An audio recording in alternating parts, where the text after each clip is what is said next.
Boa tarde aí para todos. Hoje nós temos aí o diletantismo anti-evolutivo. Isso é da anti-evoluciologia. Esse verbete, é lógico, não se dedica a vocês. Ele já transcendeu a condição de vocês, ou seja, ficou para trás, né? Então, o diletantismo anti-evolutivo é atitude de indiferença ou mesmo esnobação em relação às exigências evolutivas naturais e inevitáveis da vida humana. Isso aqui é quando a pessoa dá uma banana errada. Está entendendo?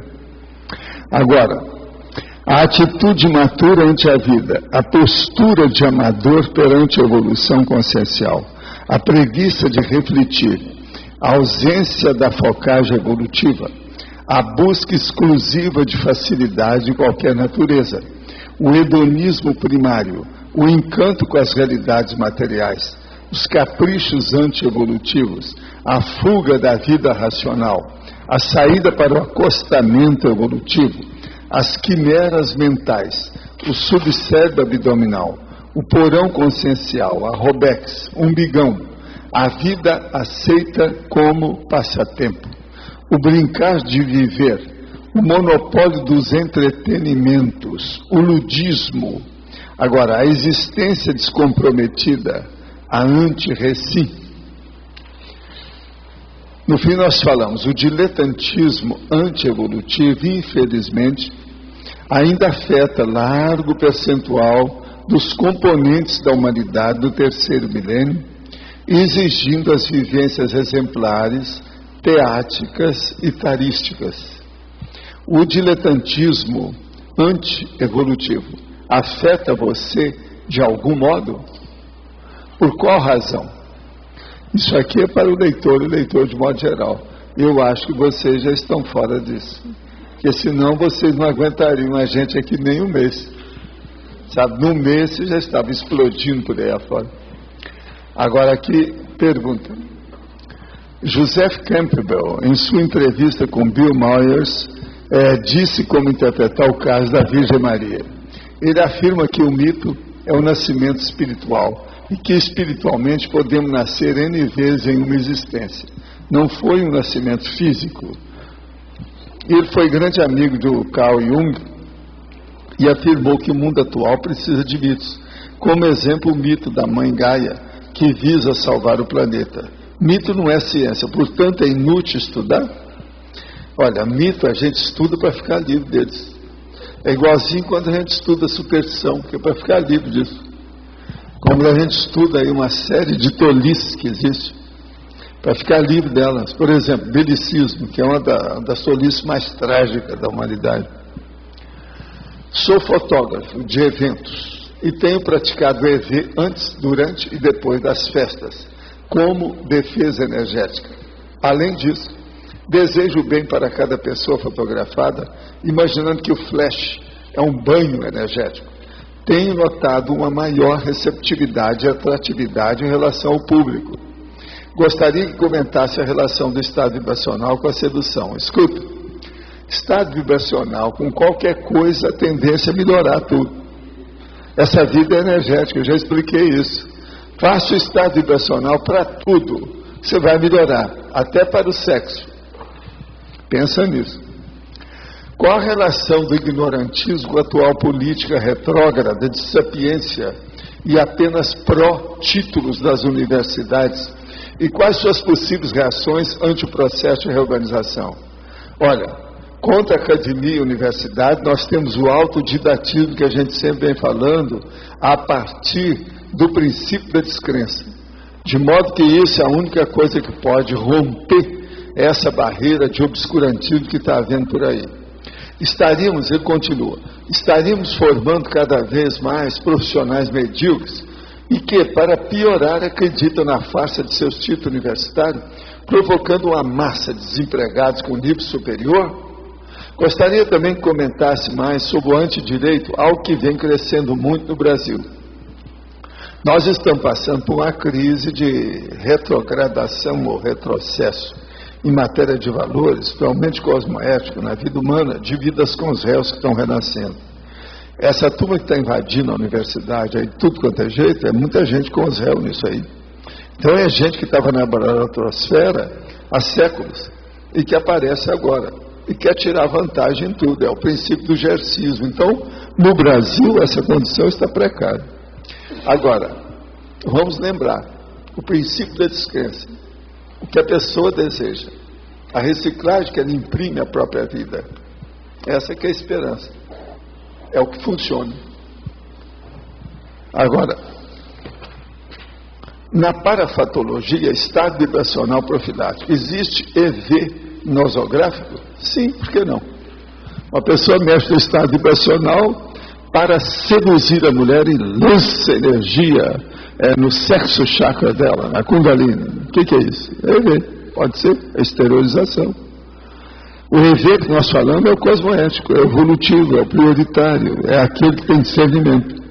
Agora, que outras pessoas usam, por isso que a gente fala, o estado vibracional profilático, que é para fazer profilaxia dos erros da própria pessoa.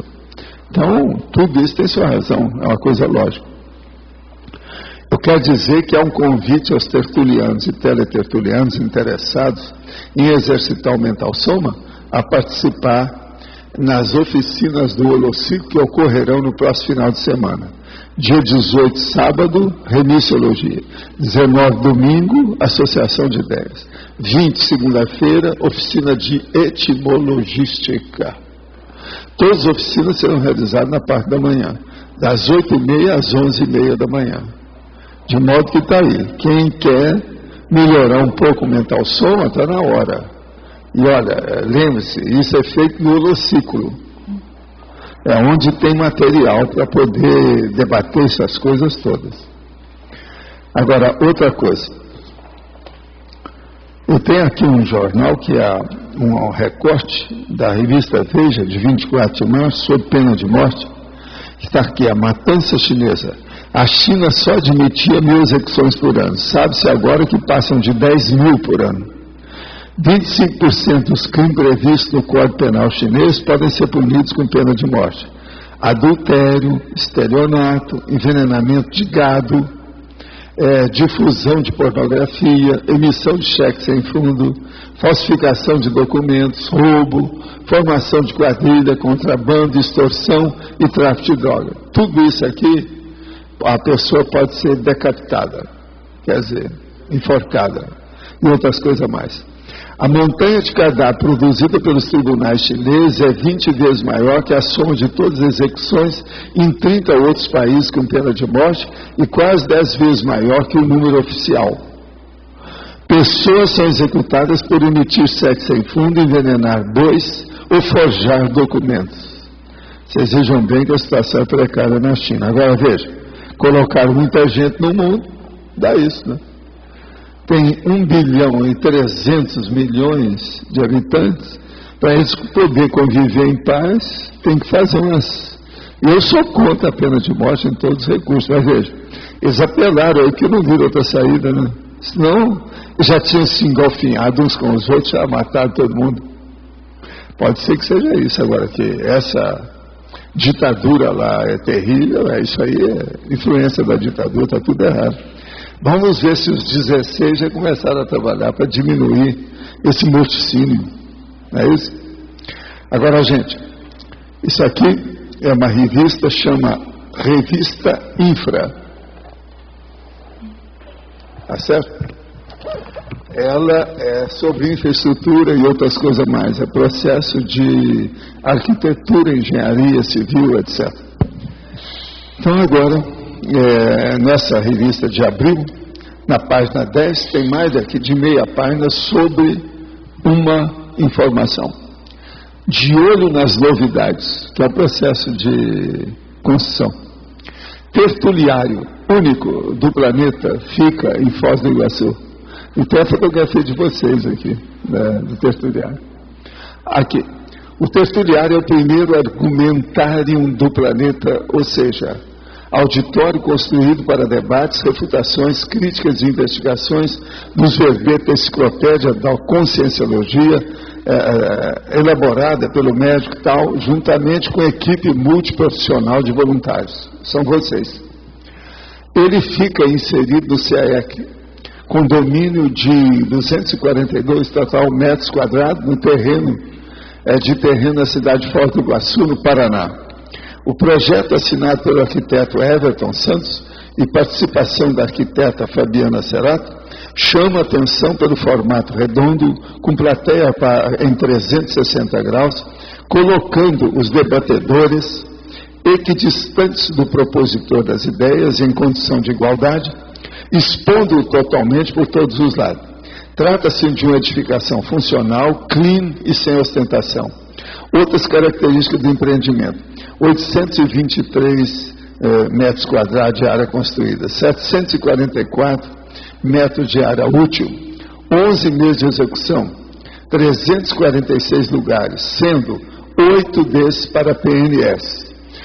Plateia distribuída em 7 níveis, cúpula metálica com 11,20 centímetros de diâmetro e altura interna de 13 no ponto central, equivalente a um prédio de mais de 4 andares. Mirante, cabine para controle de vídeo e som, e outra para tradução simultânea, camarim, sala de apoio e depósito, 20 sanitários, sendo 4 desses para PNS.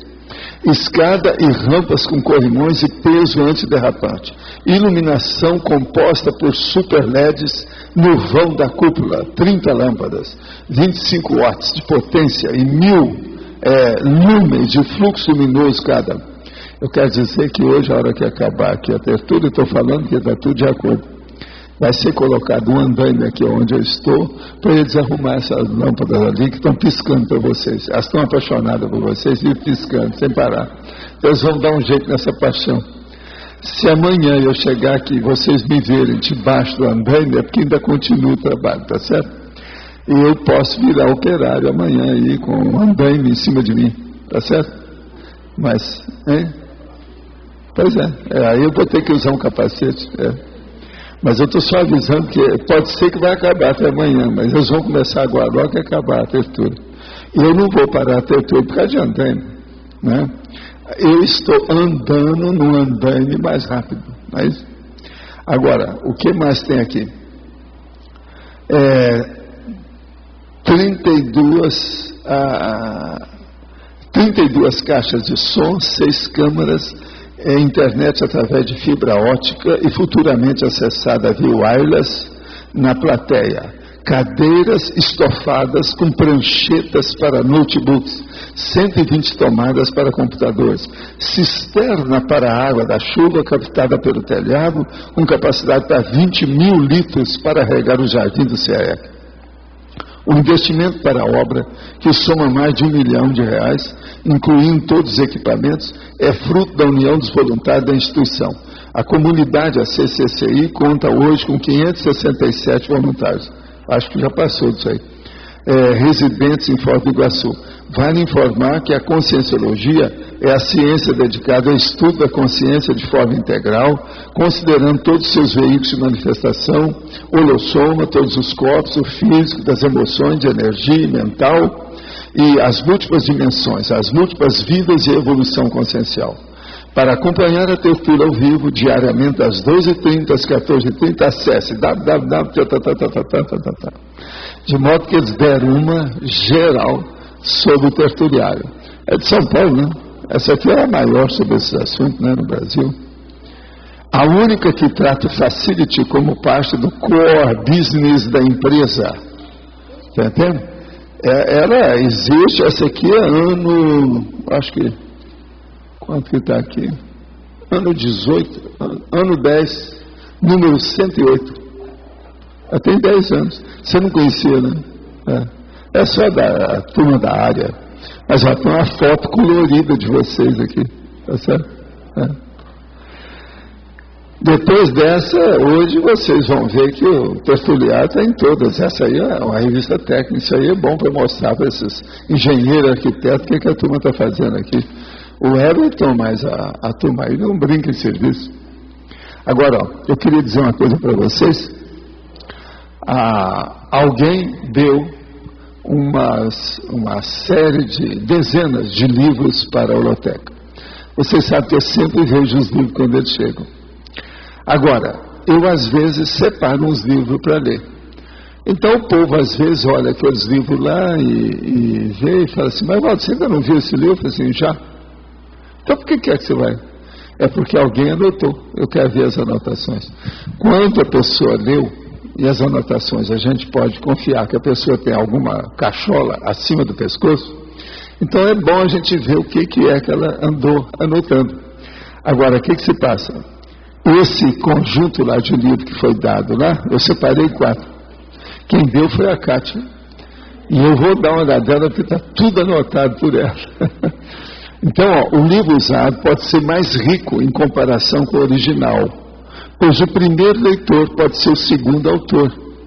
Entende? Ele enriquece os originais através das anotações, quando ricas, grafadas no exemplar. Vocês estão entendendo ou não? Agora, o povo às vezes não entende, é bom a gente explicar por que é que eu vejo. Que às vezes a pessoa vê, eu separei um livro assim que a pessoa já leu, o outro já leu, que tem ali, que tem lá. Eu disse, mas por que você vai?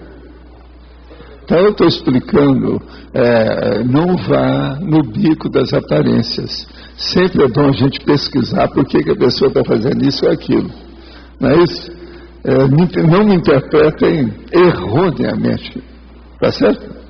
De modo que o problema é esse. Agora, os 4 lá, praticamente eu vi os livros todos. Mas esses 4, tem um deles que eu não cheguei a ler direito. Agora, tem 3 que eu estou lendo por causa das suas notas. Que ela anotou muita coisa. E eu quero ver, porque eu conheço a peça, né? O autor eu não conheço pessoalmente, mas eu conheço o texto. Então, eu tenho aí 2 pontos de vista para examinar a situação. Com o meu, 3 pontos. Eu vou fazer um 4º ponto de vista. Vocês estão entendendo, né? Isso é mais sério do que eu estou falando aqui. Eu estou falando brincando com essa coisa. Isso é muito mais sério. Então a gente não deve desprezar livro, mesmo que ele seja de segunda mão ou livro usado. Vai devagar. Eu, por exemplo, eu já achei na minha vida, procurando os livros, eu encontrei muito livro usado, porque as livrarias que eu mais procurava livro para comprar é a livraria de livro usado. Eu cheguei a comprar a livraria inteira de uma vez. Falei, não, abaixa isso tudo, põe na carreta. Eu vou levar tudo. Chegava em casa e através dos meses próximos eu ia vendo os livros, separava aquele que interessava e mandava o resto para a biblioteca, para algum lugar. Agora, veja, é muito importante a gente ver o livro usado. Você está entendendo? Não é de jogar fora. Agora, eu já encontrei, isso que eu quero dizer para vocês, eu já encontrei umas 3 obras na minha vida, que as anotações que haviam lá eram superiores ao texto. Vocês estão entendendo bem? Muito superiores. A pessoa sabia mais do que o autor que escreveu o livro. Agora, isso é raridade, né? Mas eu encontrei uns 3 assim. Sobre aquele assunto, as anotações dariam um outro livro melhor do que aquele. Eu não sei se a pessoa nem fez. Teve um deles que eu até procurei, mas não encontrei. Eu acho que ele não chegou a fazer. O que indica que a pessoa sabe mais que o autor na anotação? As anotações são todas superiores àquilo, muito mais transcendente. O cara está lá fazendo uma interrogação, o outro aqui, que é o leitor, explica tudo. Ó, bobo, isso aí é por causa disso. Está cheio disso. E eu faço anotações assim, mas as minhas não dão para mudar os originais do livro, não. Um ou outro poderia até, com jeito, a gente poderia dar uma rasteira no cara. Que é muito livro que não presta, né? É muito bagulho. É muita, vamos dizer, tendência de lavagem cerebral, dogmatologia e outra coisa também. Há muito lixo mental. Então, se você raciocina um pouco melhor, com um pouco de racionalidade, melhora isso. E essa pessoa faz os comentários nas páginas? Faz atrás, na frente, por cima, tudo quanto é jeito. Você sabe, cada texto tem 4 margens. E tem as páginas no início e as páginas no fim. Eu, às vezes, procuro borrocar o livro de tudo quanto é jeito. Tem livro meu lá embaixo, vocês vão ver. Agora, tem umas anotações assim, mais de Filáusia e Solércia no fim. Que é o processo da heterocrítica mais séria, né? Que eu faço isso tudo. Por exemplo, esse aqui, que eu li aqui, acabei de ler e anotando tudo, que é Ernest Becker, eu escrevi aqui no fim. O autor abusa da ideia e da expressão magia. super citador, palavrista, positivo, no geral, rancólatra. O que é rancólatra? Ele é doido pelo rank. Ele é apaixonado pelo rank. Eu nunca vi uma coisa dessa. Agora, o livro dele é A Negação da Morte, Ernesto Becker, mas é mais sobre a análise de Freud. Todo o freudismo é analisado por ele aqui. E muita coisa está certa. Agora, ele é muita bobagem sobre o processo de neurose, principalmente aí do rank. Ele é apaixonado pelo rank. Ele fala um autor, depois vem com o rank e destrói tudo que ele falou antes. Professor? Agora, tudo ele exalta. Tem todos os predicados e adjetivos a favor do rank. Aqui. Boa tarde.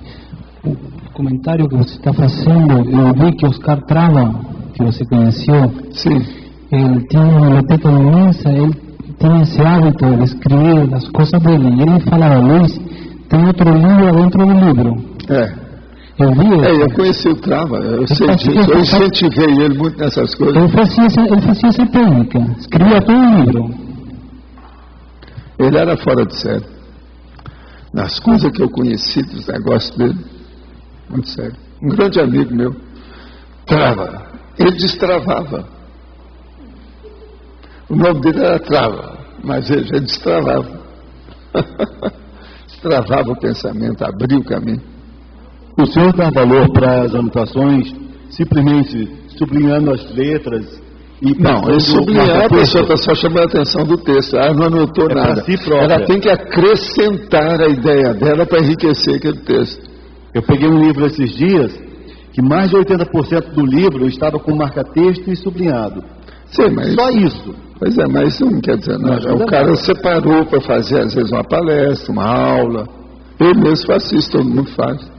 O processo são as anotações enriquecedoras, que acrescentam ao texto alguma ideia mais avançada que está faltando ali. E se esclarece mais todo mundo, é uma coisa positiva, é sério. Tem alguém aí que está? Pode falar. A gente vê o que vai acontecendo conosco ao longo da tertúlia. Aí um dia eu cheguei aqui, eu estava com alergia. Aí você falou assim, que a pessoa devia pegar as coisas do escritório e guardar nos armários. Não podia deixar papel espalhado pelo escritório. Não pode, papel cria problema, principalmente jornal. Aí eu comecei a pensar, mas eu não tenho armário vago. Aí depois... Agora, os seus armários são todos expostos, as coisas deles? Não tem porta? Não, mas é que as pastas, os papéis ficavam assim, em cima de uma prateleira e em cima de mesa. Outra coisa, você limpa a poeira em cima dos móveis, de vez em quando, que eu estou falando em cima, lá em cima, no último andar, sempre pega poeira, mesmo que seja dentro de casa, mesmo aqui no CAEC. Mas é agora como a Janete está me falando que ela limpou no sábado lá, já fazia mais de mês que não limpava em cima, que ainda tinha um pouquinho de poeira em cima. Agora veja, eu praticamente não abro nem a janela, que eu uso só exaustor e ar-condicionado, mas mesmo assim tem poeira, só que a gente leva. Você leva na roupa, leva para todo lado. Agora só a pele que sai da gente é poeira. Pele. Vocês já pensaram que vocês, tudo jovem, cheio de vida e etc., vocês soltam pele e suja tudo? É um lixo vocês? Vocês já pensaram nisso? Isso é um negócio sério. Eu reparei realmente, quando eu tirei os livros dos armários e pus o papel aí o seu nariz já não deu mais sinal, melhorou. E como os papéis estavam assim com poeirinha. Não, você passa o dedo assim. Veja como é que é o dedo. Desempoeirar papel, um monte de papel não desempoeira, né? Tem que passar um aspirador assim. Pois é, mas o problema é o aspirador, mas agora o ideal é um pano úmido. No papel? Para limpar, não, você não deixa o papel de cima, deixa a pasta. Agora essa pasta aqui pode fazer isso nela, é o que eu faço. Eu nunca deixo o papel assim, ó, aqui, ó. No meu escritório não tem isso. A maioria tem uma pasta em cima. Quando tem assim, é coisa rápida. É de uma hora para outra, de um movimento para outro, alguma coisa que a gente está fazendo, está em andamento. Agora eu guardei tudo. Pois é, mas o ideal é isso, por isso que eu tenho armário. Pensa bem, eu tenho só dentro do escritório 4 armários. E tenho mais 22 lá embaixo, né? Atualmente eu diminui uns, acho que eu estou com 18 lá. Entende? Tudo para esconder. Agora, tem coisa que eu deixo lá, porque agora está com exaustor, eu coloquei aqueles negócios todos. Agora, o meu escritório hoje, ele chegou no ponto máximo que a gente podia. A gente mudou o ar-condicionado, que não estava, colocamos um Fujitsu. O Fujitsu não foge, ele fica. Agora o outro some, entende? O outro estava para trás. Agora, o que é que se passa? Também está tudo limpo. Uma coisa boa é o seguinte, o Everton, da turma aí da arquitetura, tem um negócio tipo plástico, que chega, se tem uma coisa preta ou um buraco na parede, ele põe aquilo e fica da cor da parede. Como a parede é branca, é só pegar aquelas rodelinhas e colocar. Então o que se passa? Tudo quanto é buraco que tem, que parece bicho, ele colocou. Então, está sem bicho nenhum. Porque quando é branco é muito bom. Eu já expliquei isso aqui. Você não vê, você entende? Se aparecer um mosquito, qualquer coisa de um inseto, você vê logo. Então, o meu escritório, ele está totalmente virgem hoje. Não tem nada, não tem um risco, não tem um buraco, não tem nada. E o novo, sabe, exaustor, mas está ao máximo aquilo. E outra coisa, tem gente, inclusive, parece que o Firmato está querendo ir lá para ver, porque eu estou usando as teclas dos americanos, que é colocar aquele negócio, que eles estão imitando, eles estão me plagiando tudo agora. Fizeram lá na entrada, lá na recepção, já colocaram a porção, porque aquilo lá pega menos poeira. Eu tenho um monte disso aí. Mas aquilo só compra lá, na Staples, né? Não, já tem no Brasil, mas para pobre, né? Segundo nível. Você está entendendo? O americano é melhor, pelo jeito dele, as coisas que tem e tal. Vale a pena. Mas agora, a gente tem que trabalhar dentro do processo técnico da administração dos papéis, que é o processo que eu chamo de arquivologia ou arquivística. Isso aí é muito sério. Agora, atualmente, não tem jeito. Eu, para trabalhar, eu tenho que abrir meus armários. Sempre tem alguma coisa, mesmo com todas as coisas expostas. Agora, a exposição que você mexe todo dia, pode fazer que isso aí não afeta seu... Agora, se é coisa que você não mexe todo dia, não deixa exposto. Tem que limpar de vez em quando. Esse aqui é o sério. Professor, aqui é no ar. Sim. Professor, lá na parafatologia, o professor traz lá a falta do curso intermissivo pré-ressomático. Sim. E eu queria perguntar, no caso do diletantismo, de quem tem curso intermissivo e qual a avaliação do professor hoje até em relação a nós hoje na Cognópolis aqui, se a gente tem e que nível seria isso na sua opinião? Ainda tem gente que tem diletantismo aqui, né? Eu falei que vocês não, porque vocês estão aqui. Mas tem alguns que nunca vêm aqui, que tem uma opção de coisa que a gente não sabe. Agora, a gente não pode falar nada, porque às vezes eles estão procurando arranjar um pé de meia para depois começar a aparecer aqui.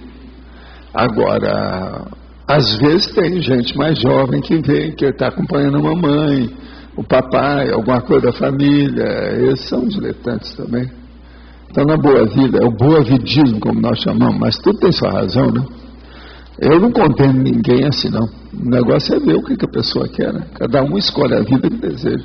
Até porque, ao final, o professor fala da antiproexis, na mesma parafatologia, e a pessoa, se ela tem o curso intermissivo, ela vai ter a proexis e vai ter o antiproexis, uma série de coisas. A melex também, que o professor comenta, né? Ela vai passar por isso. Então, quer dizer que há uma condição de analisar o diletantismo, no caso específico da proexis mesmo. Não é só porque a pessoa não tem curso intermissivo que ela aí está fadada. Agora, é importante falar no diletantismo, porque é muita gente boa vida, né? É muita gente que desperdiça a vida. Agora, eu considero isso tudo uma lástima, não é por causa da existência disso na hora, não. É o depois, é o efeito imediato, é o posterior. É a hora que a pessoa chega e começa a chorar as mágoas no seu ombro, e ela já está de idade, já está doente, já está capenga, inválida, ou cheia de coisa, e aí se arrepende de tudo. Que é um monte de gente assim, que a gente vê, aquilo que eu conto lá do povo que a gente encontrou. E isso é terrível, né? Então a gente tem que falar antes, enquanto a pessoa está mais moça ou na meia idade.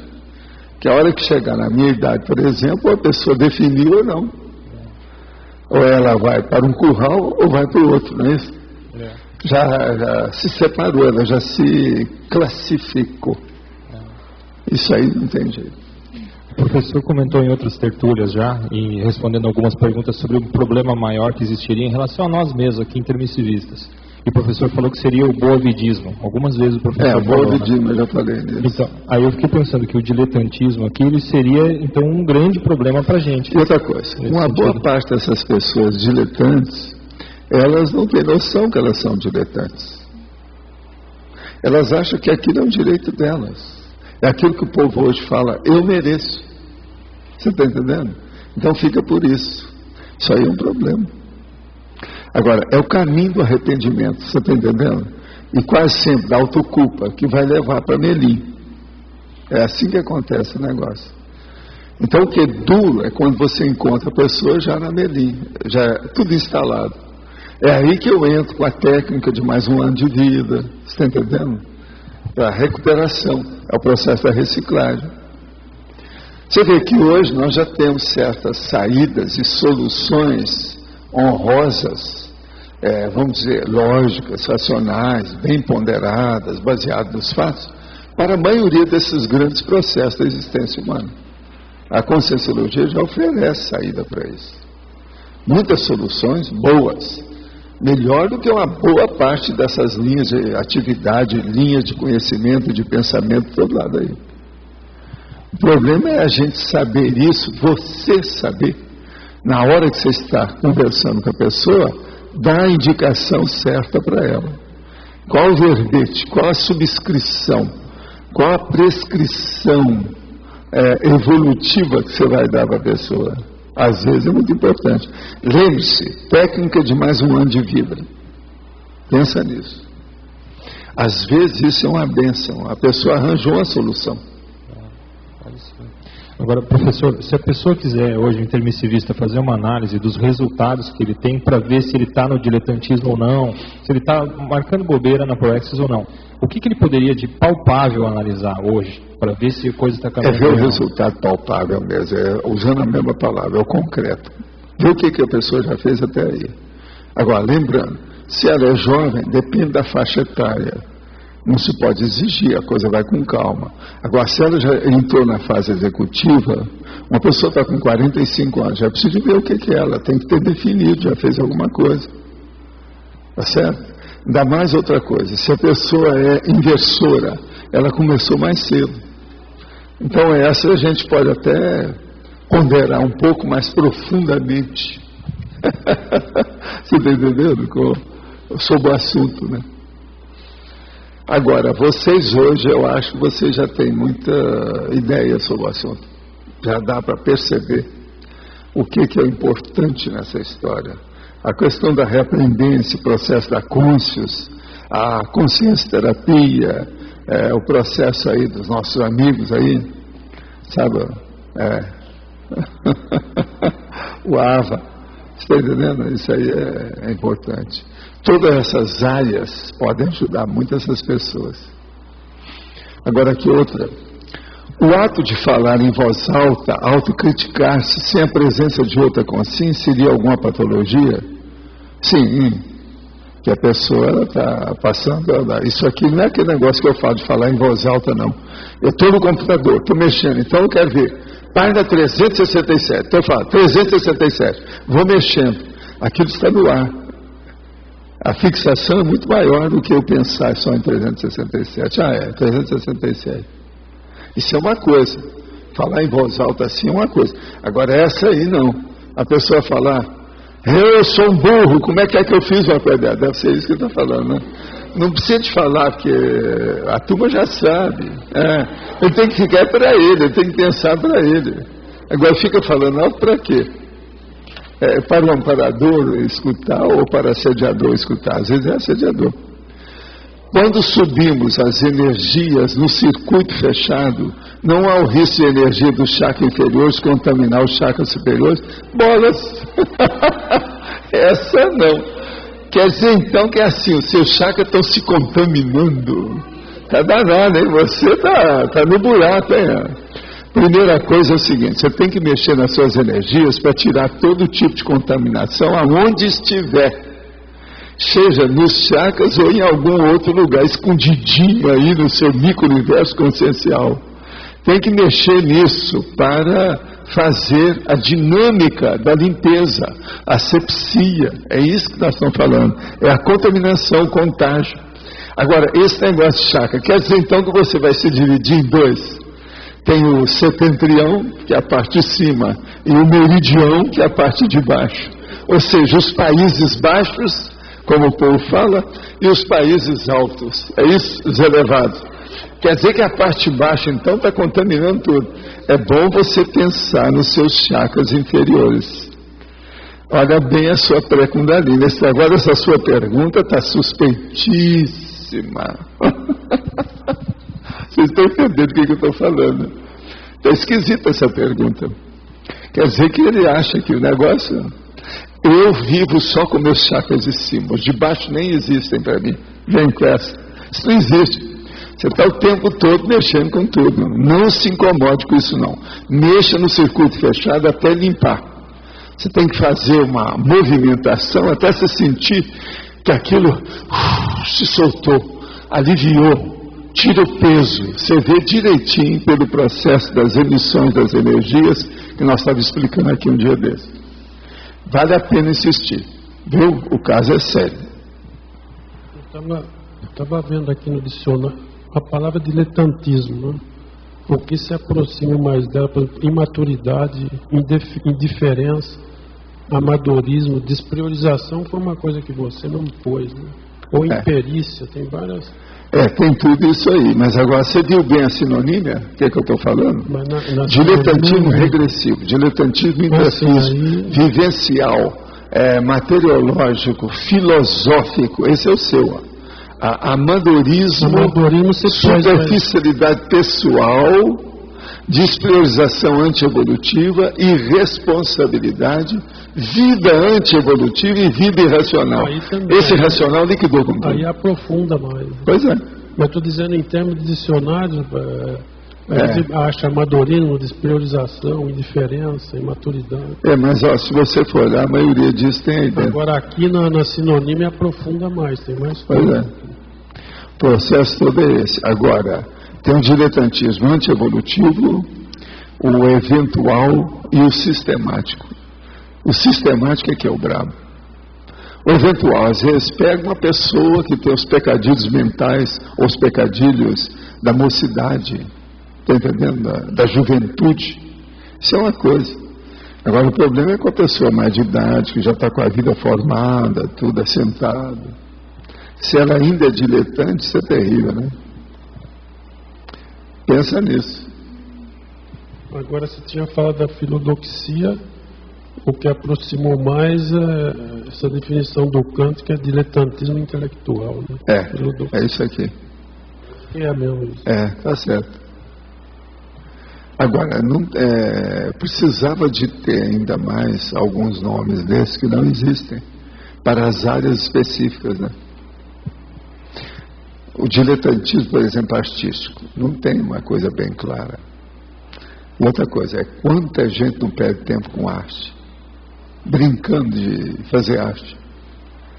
Mas existe essa raiz que diletantismo é gosto acentuado pelas artes, também pela música. Pois é. Mas precisa de ter isso específico, ninguém nunca fez. Ficou só no diletantismo. Agora, quando você pega o termo no dicionário, aqui depois se aprofunda para nossas coisas. Não, eu aprofundo para ver, porque nós estamos falando da antievoluciologia, né? É o antievolutivo, é aquele que pega a evolução da pessoa. É o que interessa. Por sinal, você nunca viu isso por aí, assim. Realmente, diletantismo, eles não juntam com o processo de evolução. Então, eu estou chamando a atenção justamente de uma coisa que não é de todo dia, não é em qualquer lugar. Escuta, você que observa tudo. A Mabel não veio aqui hoje, não, né?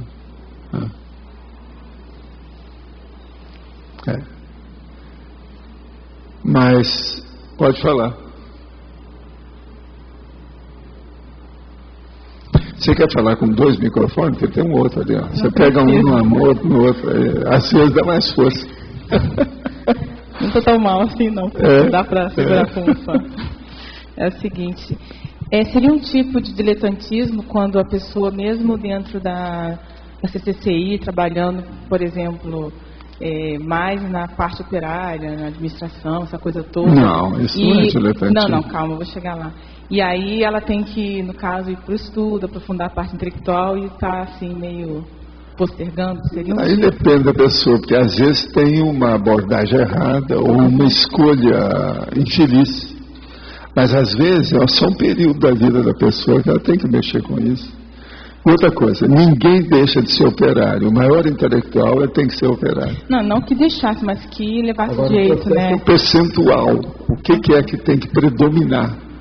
Sim. Qual é a predominância dos esforços da pessoa? Em qual área? Isso é que é importante. Agora, precisa de ver, porque às vezes isso é uma temporada, até a pessoa acertar. Entendi. Entende? Tem a fuga, né? Talvez. Tem isso. E essa fuga seria uma espécie de diletantismo ou não? A fuga é. Toda fuga, no caso, é. É diletantismo. Entende? Aí é sério. Tem alguém que está aí com o microfone? É você? Não. Quem é? Não tem mais ninguém? Todo mundo está sabendo o que é diletantismo, porque todo mundo já superou isso, não quer nem saber, não está querendo nem ler, né? É isso? Não estão querendo ler? É isso? O negócio é sério. Aqui, no estrangeirismo aqui, esse termo airada de que língua é? Porque a vida airada. A vida airada. Airada de que airada aí vem mais do espanhol, né? Espanhol, né? Mas é o que eu vi que tem a ver a vida airada é da turma da noite. É a turma da vida noturna. É uma vida airada, boa vida. É a socialite, por exemplo, que é a cocotinha, aquele negócio todo, a cocota. Entende como é que é? E tem no dicionário em português airado, eu não sei se tem a ver. Mas a airada que eu estou chamando aí, eu quero usar mais aquela do tango, Buenos Aires, de La Boca. Seria aqui, o bairro de La Boca. Quer ver a turma da Argentina para me falar aí como é que é? O processo é esse, La Boca. Entendendo? Professor, aqui no detalhismo... O Luiz está aí, Luiz está aí. O Luiz está ali, o Luiz está aí. Tá certo? La Boca? Você está de acordo? Ele comprovou. Aqui está como... uma alucinação, um desvario, sei lá, é isso? Até um certo ponto, a alucinação pelo momento. É uma pessoa intoxicada pela vida, sem ter tomado tóxico. Às vezes bebe, né? Uma cachaçinha, uma coisa. O problema é esse. O uísque. Agora, a turma do tango, né? No detalhismo, crescendologia, último item, o crescendo diletante cientista. Queria que o senhor falasse um pouco sobre isso. É o diletante e o cientista. O cientista, por exemplo, vendo o processo da linha de pesquisa da ciência, não dá para ele ser diletante, se ele é profissional com a coisa toda. Então, ele é justamente o contrário do processo. Então, o diletante, ele vai sendo cada vez mais sério como profissional, até chegar a ser cientista. Agora, o diletante é aquele que às vezes só brinca com o assunto, de vez em quando ele fala na coisa, mas não tem ritmo, não tem sistema, não é sistemático.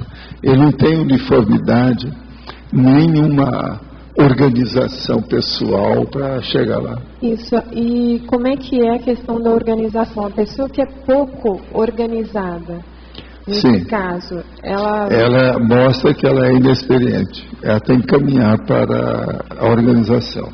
A organização é que vai levar a pessoa a ser a consciência sistemática, como nós chamamos.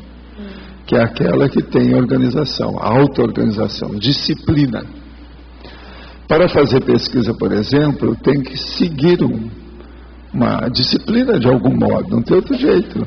Em matéria de horário, de esforços, de instrumentos que se usam, com quem que você trabalha, os seus colegas de pesquisa, o ambiente de pesquisa, o que precisa para aquilo. Outra coisa, a viabilidade econômica, financeira, de acordo com os patamares, as épocas daquilo que você vai fazer. Isso tudo tem que ser previsto, tem que ser visto, revisto. É aquele negócio que nós chamamos, você tem que fazer a verificação e a reverificação o tempo todo. Ciência tem que ser assim, senão você não faz nada. Agora veja, quando eu falo ciência, isso envolve todo tipo de empreendedorismo, todo tipo de gestão.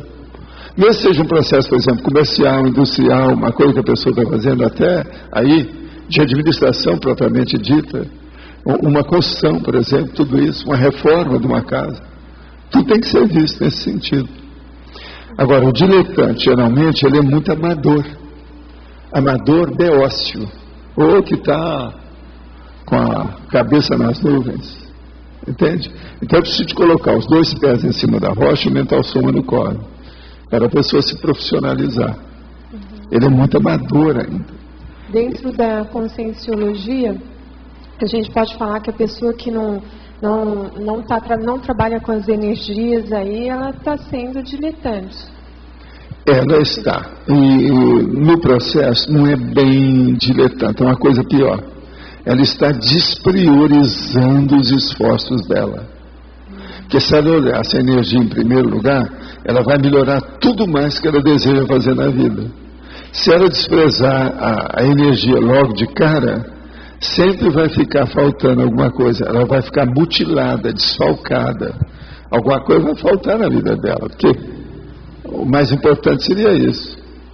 Agora, a coisa séria, a hora que a pessoa prioriza, por exemplo, o estado vibracional, já começa a aumentar a sua autodefesa, isso melhora demais a pessoa. É muito mais do que a pessoa pensa no início. Aquilo transcende a condição depois, aumenta muito mais, entende? É muito mais sério. Na página 11, na codigologia, a ausência do código pessoal de cosmoético. Então, o fato da pessoa não priorizar necessariamente a evolução dela ali. Eu estava lendo também aqui a etimologia, né?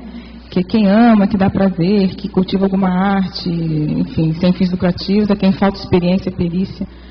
Então eu fiquei pensando, mesmo não tendo uma má intenção, ela já não tem um código esboçante. Como é que é isso? Escuta, uma pessoa não precisa de ter má intenção. Por exemplo, ela não tem má intenção, mas se ela não faz nada, é uma árvore, é um vegetal. Não fede nem cheira, não é assim que o povo fala? Então veja, é uma pessoa anódina. Quer dizer, você fala, ela não faz nada para, assim, em termos assistênciais. Não, isso você falou, a pessoa que está levando a vida assim, só no hedonismo. Empurra com a barriga, no vai caso de qualquer maneira.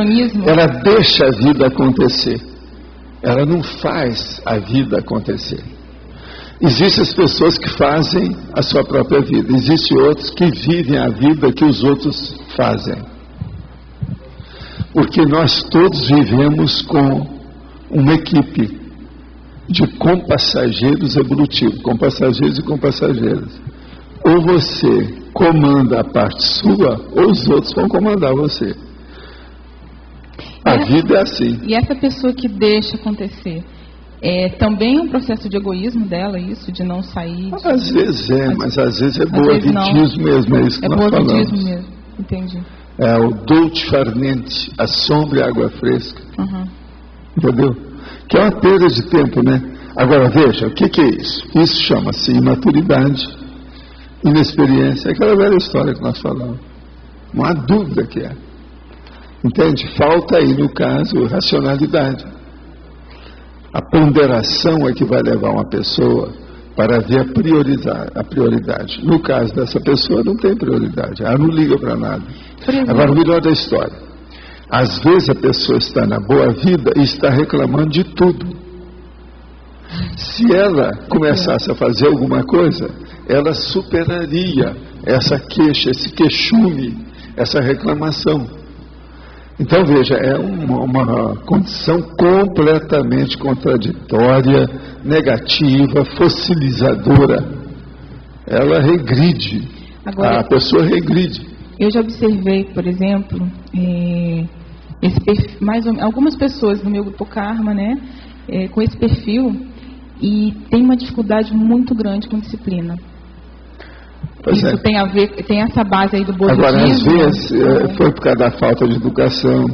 Os pais, por exemplo, que deixam o filho de qualquer maneira, que não estabelece limite, que não coloca nenhuma disciplina em nada, que a educação é feita por babá, ou pela escola, ou pelo tóxico, aí o negócio dá tudo para trás. Então isso também contribui para essa dificuldade. É aquela pessoa que você vai no quarto dela, não dá para entrar. O quarto da criança, por exemplo, um adolescente, você entra lá, não dá para entrar, está tudo atravancado. Tudo uma bagunça. É o junk place, como diz o americano, o quarto da bagunça. A gente pode ter numa casa grande um quarto da bagunça, que é o que antigamente eles tinham sótão, é o porão. Isso é uma coisa. Agora, a pessoa dormir dentro do junk place, não, isso está errado. Isso não é lugar para isso. Então é duro, você vai na casa, como eu já atendia lá no interior, você chegava na casa do rapaz e a família toda, tudo mais ou menos arrumadinho. Agora, às vezes eu ia lá no quarto do rapaz para atender. Se eu olhava assim, tinha teia de aranha atrás da cama. Entre a cama e a parede, está cheio de teia de aranha. Quer dizer, ninguém limpava aquilo ali há muito tempo. Então eu tinha que olhar isso tudo no interior. Que às vezes a doença era justamente por causa da sujeira dentro de casa. O cara morando ali, dormindo ali, com o passar do tempo, ele fica com o nariz de ferro. Entende? Ele acaba sentindo as coisas, mas durante uma boa temporada vai dar uma opção de coisa que bloqueia tudo.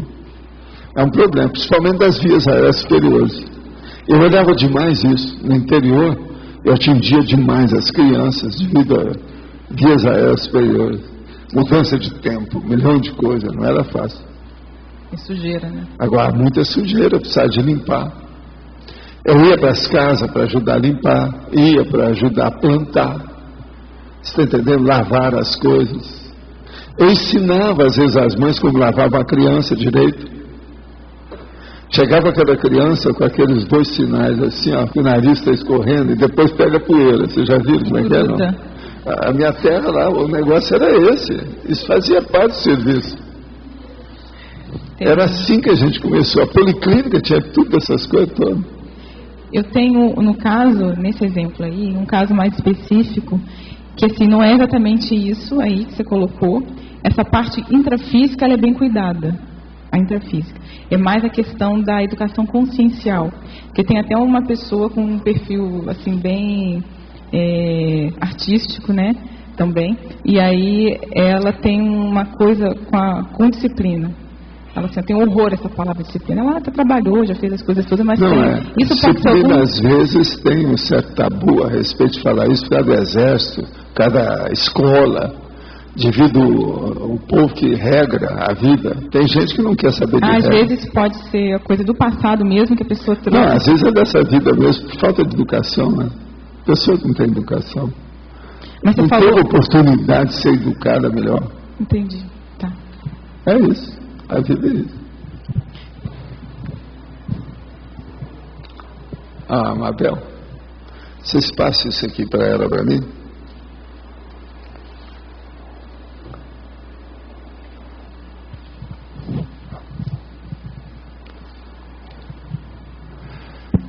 Eu vou escrever um verbete sobre transmissão gratificante. Depois, se vocês quiserem, eu explico o que é. O que é que vocês queriam falar? Não, é um erro que eu esqueci de uma... Não sei se você já viu aqui na página 11, na interdisciplinologia, na segunda linha. Alteganologia, está faltando a letra N, não é isso? Não sei se já está faltando o N, não é isso? É. Mas você pode falar. Professor Valdo, posso fazer a pergunta do verbete de ontem? Olha, nós não estamos cobrando nada ultimamente para isso, não estamos, não. O senhor falou lá no discurso da obsolescência a respeito do Fidel Castro, né? Eu queria perguntar o seguinte: qual é que é a causa da manutenção dessa admiração, qual é a raiz, né? A admiração de muitas pessoas que são até intelectuais, são inteligentes, são jovens, e que apoiam e admiram esse sistema e essa... É o povo que quer ver correr sangue, a turma chamada revolucionária. É o povo que faz tudo quanto é processo de revolução. Ele, na América, ele sintetizou isso. E uma coisa muito interessante, lá é um pouquinho de gente, só um punhado de gente. A ilha é pequena, com poucos habitantes. Faz um estadalhaço danado. Por isso que o cara fala sem parar. Dá discurso de 6 horas em seguida para chamar a atenção. É um pequenininho que fala muito. Entende? O país lá é isso. Não entendi, mas por que pessoas daqui do Brasil... Sim, mas é por causa da esquerda. É o povo da revolução. Eles gostam de mostrar que são os tais. Estão contra tudo e contra todos. Então, um monte de artista do Brasil que bate palma até hoje para Fidel Castro. Eles mataram gente que não foi fácil. Quando começou, que ele saiu lá de Sierra Maestra para vir para a capital, só de uma noite por dia, a conversa na ocasião, eu lembro, eles mataram mais de 3.000 pessoas. De uma noite por dia. Chamava paredão. Eles colocaram todo mundo e matavam. Agora veja, ninguém lembra disso. Ninguém fala sobre essas coisas. Estão batendo palma aí para o Fidel Castro. Esse cara não vale nada. E outra coisa, faz 50 anos que ele está dirigindo esse povo todo, jogando todo mundo no buraco. Já mandou matar, até agora recentemente ele ainda manda matar os outros. O cara, tudo é da família do Hitler. Agora no Brasil, tem muita gente pensando assim. É gente que quer pegar no revólver, na espingarda, na metralhadora, no canhão. Fazer revolução por aí, no século XXI, isso é regressão, é burrice. Guerra não leva a nada. Para isso é que existe diplomacia. Esses caras são antidiplomáticos, são contra a diplomacia, contra o direito, contra a cosmoética, contra a moral. Por exemplo, essa candidata que tem aí, ela dirigia um desses guerrilheiros. Você está entendendo? Essa que está aí. É a candidata. Vocês já viram, eu não vou votar nela. Uma pessoa que entrou nessa, eu não vou votar numa pessoa guerrilheira, que sei lá o que ela já não fez. Ela que tinha mais voz ativa lá dentro. Hein? Não, mas é de seu, esse aí é marginal, todo mundo sabe. E qual que é a base? Agora essa outra não, que ela tem panca, ela tem personalidade, ela é uma pessoa séria. Qual que é a base disso aí? Qual que é a raiz? A raiz, minha filha, é belicista, é gente que já matou gente através de vidas e vidas, e ainda não sabe ficar longe da garrucha. Que quer continuar. É lógico. Quer mudar a situação toda através de tiro, gatilho, gun society que chama isso. É isso aí, infelizmente. Lê lá meu livro, lá, Homo Sapiens Pacífico, a gente dá uma listagem de tudo isso, a situação toda, como é que é. Você vai ver, tem Fidel Castro lá, de novo. E lá com mais detalhes, com opção de coisa. Tem coisa do Lula, tem tudo lá. Agora, isso tudo, feliz ou infelizmente, essas coisas existem. E é muita gente que ainda pensa assim. Você veja bem, as coisas todas do nazismo na Segunda Guerra. A guerra acabou em 45. Mataram um monte de gente, julgaram outros, mataram outros que foram julgados. Estão atrás desses nazistas até hoje. Essa semana mesmo pegaram um que está todo doente lá, tal. Eles não deixaram isso, porque os judeus estão tudo em cima. Esses anos todos, aí já, o negócio já vai para 60 anos. Você está entendendo como é que é? Agora, o que se passa? Está cheio de neonazistas. Até o Brasil tem. Como é que é possível? Agora, por quê? Eu explico isso tudo. São as consréus. Consciência urbanizada, que pegaram lá. Muitos desses neonazistas foram nazistas que morreram logo no início da guerra. Eles voltaram, ainda estão querendo segurar, levar a guerra de novo. Você entende? Então o problema nosso de belicismo na Terra ainda é muito forte. Isso tem que acabar. O belicismo, Para isso é que fizeram as Olimpíadas, o esporte, que é para amenizar um pouco, mas isso aí só não adiantou. Eles agora estão fazendo um esporte igual ao belicismo, estão matando gente, os hooligans, esse povo todo do Brasil mesmo, de vez em quando pega aí, quebra a perna de um cara, quebra a cara do outro, tudo torcida. Quer dizer, uma loucura, né? Então é o esporte, entendeu? O esporte devia ser de paz. Agora, fizeram os esportes esquisitos, por exemplo, boxe. Boxe é para matar o outro. Tem cara que morre. Na luta de boxe, acaba morto. Nocaute nele lá, dá um processo, aí uns dias, morreu o cara. Deu um troço na cabeça, um derrame, uma coisa. Não há cabeça que aguenta. Já pensou quantos quilos é um soco do boxer? Quantos quilos? Põe aquilo como se fosse uma pedra, ou põe como se fosse ferro. É uma loucura isso. Agora o cara vai receber isso na cara, na cabeça, no rosto, no nariz, no queixo. É esporte. Levar isso até para a Olimpíada, o diabo e tal. Então veja, depois de tudo isso eu digo assim, animais, nem tudo está perdido. A evolução existe. Vamos levar o negócio para frente, pelo lado bom. E esquecer. Paz. Paz e amor, pelo menos. Já é alguma coisa. Mesmo que seja para tapear. Paz e amor. Uma florzinha para vocês. Vou continuar aqui o assunto. Posso? É o seguinte, lembra que eu falei aqui da minha maternidade lacrimogênica? Sim. Então, eu não ficava chorando pelos cantos não, sabe? Mas assim, o que eu fiquei doente? Eu virei brisolista doente, comecei, até campanha pra gente, assim, elegi gente pelo PDT e tal. Comecei assim, a me interessar pelo comunismo, entendeu? Então fazia greve. Quer dizer que você é uma pessoa que nós estamos recuperando. Eu queria entender isso. Eu queria entender assim, a minha recuperação de cões pela crise foi porque eu já... quer dizer, eu não fui direto para... Não, eu acho que aí no seu caso entrou o processo da etnia e da sua criação. É o problema mas isso não tem a ver, porque eu nunca fui bebicista, assim, que eu me lembro. Mas é o problema mesológico, a etnia e o processo de repressão e tal. Aí eu fui para esse lado. Uma pessoa reprimida, a hora que ela pega uma libertação, ela pode ficar pior que o carrasco. Diz o seguinte, aquela pessoa que está lá, com a cabeça lá, para a guilhotina cair, se ele levantar ali e ficar no lugar do carrasco, ele vai matar mais gente que o carrasco. Sim, mas assim, o meu interesse... é assim, se trocar as funções. Quer dizer, então... mais ou menos isso aí então que aconteceu com você, como amadora. Sei, mas acho que era um pouco de auto-engano e ignorância também, porque eu me interessei por aí... Você pegou as coisas do momento, porque seguir o Brizola é dose, né? Aqui, seguir o Brizola é dose. Né? Mas olha só, eu subia no morro para fazer ele fazia uns projetos interessantes. Certo. Ele fez o projeto... sim. Mas só projeto. A luz do escuro. E depois ia para o Uruguai para cuidar da instância dele. Tinha 2 instâncias, né? Instâncias. Cada família norte. Só as fazendas do Uruguai. Sim, que eu me interessava, entendeu?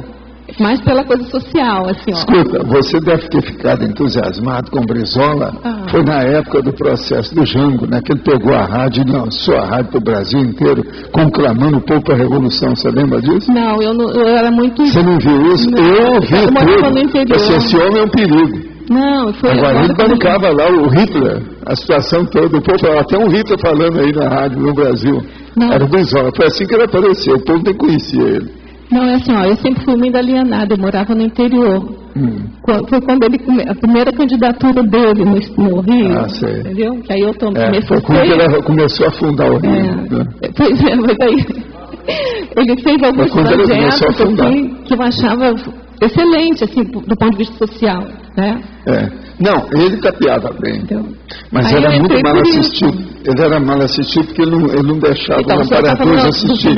Eu vi de perto, vi ele falando uma vez, eu tive no aeroporto durante uma temporada boa, mais de hora, vendo o que ele estava fazendo, que ele estava dando entrevista com uma opção de coisa. E eu junto dele lá, vi as coisas tudo de perto. Então, eu estava chegando de uma viagem, fiquei lá para ver. Quando eu vi que o negócio era mal assistido com a entourage dele, o processo dele, ele encapsulado com consciência doente no meio, eu falei assim, eu quero ver o que vai dar isso. Eu nem conhecia ele direito não, só ouvia ele na questão da rádio, que eu tinha ouvido isso antes. Depois no aeroporto, no Rio, lá no Santos Dumont, eu vi as coisas, foi uma pena, eu desiludi, falei, coitado, dá pena. Bom, então assim, ó, não tem nada a ver com recuperação, de que eu já tive esse movimento antes, que eu achava... Não, é lógico, você claro, deu né? uma assim, de saudosismo, né? Porque foi uma recuperação errada, foi uma recuperação pela... Foi uma saudosismo, tem muita gente que tem isso, né? Você está falando de Cuba, né? Eu ia todas as como dizer, palestras dos cubanos que vinham aqui para entender como é que foi feita a reforma agrária. Então eles fizeram uma, duas, você sabia aquilo tudo. Hoje não sei. Entendeu? A revolução da educação. Agora você não leu a Voz Operária, não, né? Do Partidão, do Partido Comunista do Brasil. Não, essa época... Eu li. Outra coisa, você leu um jornal chamado Jornal de Debates? Chegou a ver isso? Sim. Pois é, aquele que tinha também muita coisa assim. Pois é, mas a minha pergunta, estou falando isso só assim, porque assim, foi a minha parte lacrimogênica do negócio, entendeu? Eu queria salvar o mundo. É lógico. Entendeu? E assim, eu queria entender por que foi isso. Foi a sua tentativa messiânica, esse que eu não quero dizer, é o messianismo. Bom, você então tentou salvar o mundo, é o messianismo. Tem a ver então com a minha paleogenética, tem a ver com a minha criação árabe? Para mim tem, por causa do processo árabe, aí por causa da repressão. A mulher árabe, quando ela fica solta, sai de baixo. Foi quando eu me soltei, né? Sai de baixo. Então, você é um caso, eu já vi vários. Agora aqui, eu acho que a imunidade a danos físicos do desperto total tem a ver predominantemente com as energias do fronte chakra. O que o senhor acha? Não é bem assim, não. Porque depende do assédio que a pessoa, que o assediador é especializado. Por exemplo, o fronto chakra ajuda, mas o problema todo são os chakras de modo geral. Às vezes, por exemplo, o laringo chakra é mais forte nisso do que o fronto chakra. Porque uma pessoa, por exemplo, um homem, ele não é dado ao processo afetivo ou emocional, ele não é levado por um excesso de emoção. O assediador, então, vem, às vezes, através da ideia, mexendo no laringo chakra dele. Então, às vezes, não é só o processo. Você não pode dizer que a predominância básica seja sempre o fronto chakra, não. O corono chakra é que manda nas energias todas, mas agora o processo é que tem o esplênico chakra que faz o espraiamento da energia. Se pega ali, cria problema para muita coisa. Tem que dar um descontozinho nisso aí. Eu não afirmo isso aí que você está querendo, não. O nível de parapsiquismo do mega assediador pode equiparar-se ao do desperto? Nunca. Porque o mega assediador, ele não tem cosmoética. Quem não tem cosmoética não funciona. O limite é pequeno, o fôlego é mínimo, não dá para a pessoa caminhar muito. Por isso que eu falo, se você tem boa intenção e sabe mexer com as energias, a sua energia é muito mais potente do que a energia da baratosfera. Que você tem equilíbrio, a intenção é boa. Então uma energia desse tamanho, positiva, é melhor do que uma desse tamanho, que não presta. Tenho tendência à obesidade e estou desde a infância controlando minha dieta. Na família da minha mãe percebo uma situação pior, com vários tios e primos e primas pesando mais que 150 quilos. O que posso fazer para ajudar minha irmã, 25 anos, que atualmente caminha para essa situação? Ninguém sabe quanto ela está pesando, come escondido em casa e quando acaba as opções vai comer fora de casa. Perceba alguns prejuízos na sua respiração e na caminhada. Pode falar mais sobre a condição da obesidade nessa época? Sim. Ela está fugindo porque não deve ter feito nada que agradou a si mesma. Ela teria que fazer alguma coisa que ela tivesse incentivo, um mega foco que desse entusiasmo, motivação para ela viver. E a primeira coisa que tinha que fazer é o seguinte, colocá-la dentro de um hospital ou de um local adequado. Agora, eu quero dizer que no caso dela existe um assediador. É uma mulher magra, baixa, assim 1,55 m, clara, de roupa clara e está com ela quase o tempo todo. Essa mulher magra está querendo acabar com ela através da comida. O que é engraçado é que a mulher, a consciência, é magra. Eu não estou falando seu nome, nem estou falando o nome dela, por isso que eu estou falando. Agora, nós estamos tentando tirar a consciência agora, nesse instante. Ela veio aqui, todos os meus sinais, sabe aquele barulho de submarino?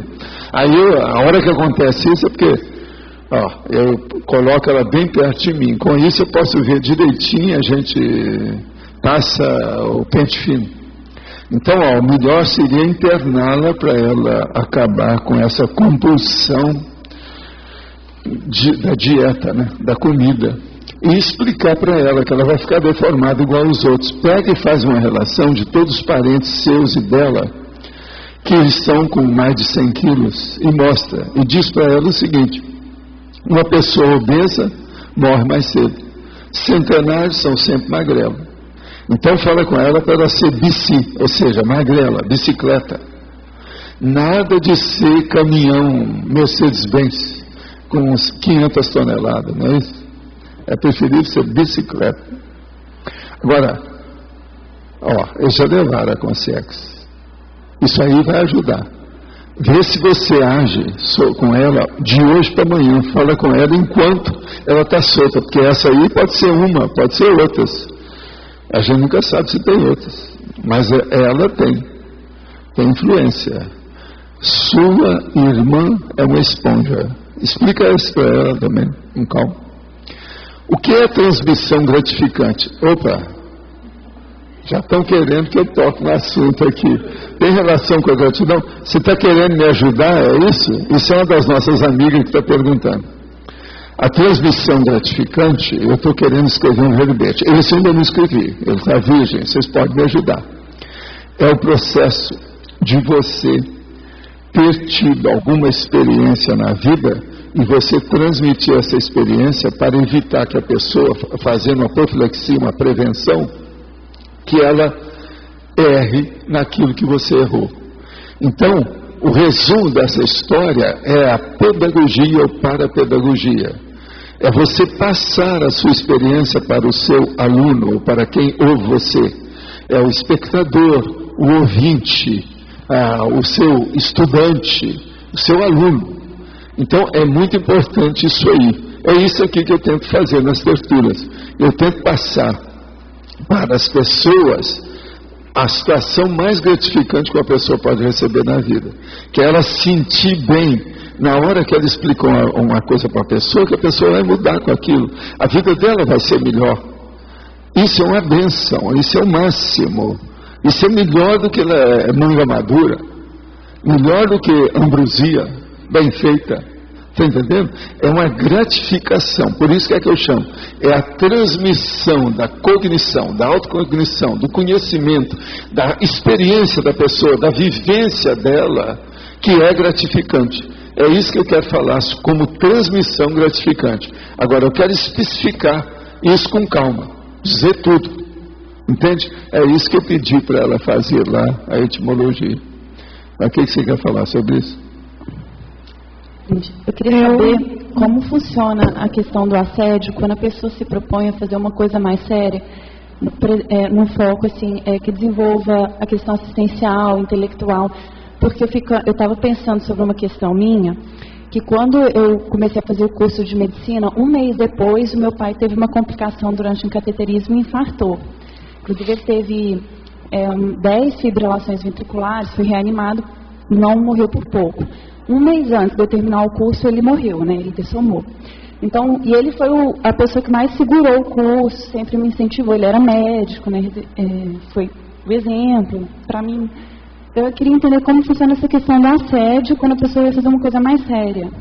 Não, mas aí no caso do seu pai pode ter sido a época também, né? A vida dele, a idade, a condição que ele teve. É um processo às vezes físico, fisiológico, patológico, pessoal dele. Isso não quer dizer nada com o processo seu de assédio. Mas isso não quer dizer que seja assédio, não. Mas a sincronicidade de ter sido um mês, depois que eu comecei o curso. Mas você começou o curso. Isso foi depois. Não foi antes. Seria uma coisa mais séria se o negócio fosse para atravancar e criar um negócio antes. Mas ali não, você já está começando. Entende? Às vezes, ele mesmo, coitado, ele deve ter entregou os pontos, jogou a toalha, a hora que viu que você entrou na faculdade. Não, agora eu posso ficar descansado, posso correr. Isso eu sei que ele estava tranquilo mesmo. Mas ele falou isso? Falou para minha mãe, falou agora, um mês então, antes, ele falou, eu estou tranquilo porque minhas filhas o meu pai cometeu a eutanásia a hora que viu que eu estava encaminhado na vida. Você está entendendo? Ele esperou. Cada um faz o que pode. Ele aguentou, sofreu muito, dor de tudo quanto é jeito. Só cometeu o negócio. E outra coisa, antes de cortar a carota, ele vira para a minha mãe e fala assim, é uma pena meu filho não está aqui. Agora, estava errado. Ele tinha 2 filhos lá com ele. É só eu que estava fora. Tinha mais 2. Mais novo, mas estava. Eram filhos dele. Entendendo? Mas ele queria que ele me acompanhou desde que nasceu. A minha irmã, que é mais velha do que eu, 12 anos, ele não acompanhou. Eu fui o filho que ele acompanhou mais. Você está entendendo? E outra coisa, eu mudei a vida dele. A partir dos 3, 4, 5 anos, eu mudei a vida do meu pai. Entende? Mostrei o negócio dele, processo de assédio, 1 milhão de coisas. Ele começou a mudar. Mesmo assim, ele não aguentou tudo o tempo todo, a situação toda. Você entendeu como é que é? Então é preciso de ver isso. Uma coisa é antes, outra coisa é depois. Vê se tem lógica isso que eu estou falando. Às vezes tem.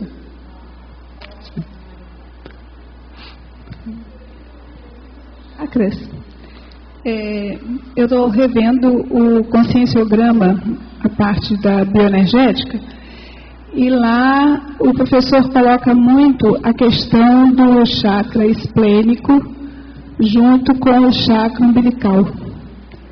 Então eu queria ver a profundidade disso, a coligação dos dois, se você considera o chakra esplênico como chakra básico, um dos chakras básicos, ou se ele já sobe a hierarquia dele assim dentro da sua concepção.